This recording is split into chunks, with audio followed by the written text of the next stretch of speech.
İyi günler arkadaşlar, kanalımıza hoş geldiniz.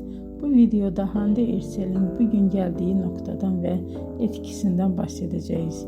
Hande Erçel yıllar içinde yalnızca başarılı bir oyuncu değil, aynı zamanda güçlü bir marka haline geldi.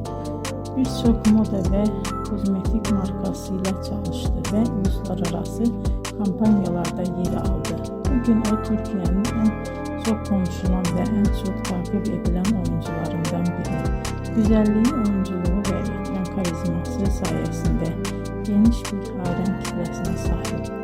Hande Erçel'in hikayesi bize şunu gösteriyor. Bazen küçük bir şehirde başlayan bir hayal doğru adımlar ve çok çalışmayla dünya çapında bir başarıya dönüşebilir. Bugünkü videomuzun sonuna geldik. İzlediğiniz için teşekkür ederim. Kanalı takip etmeyi unutmayın ve bir sonraki videoda görüşmek üzere. Hoşça kalın.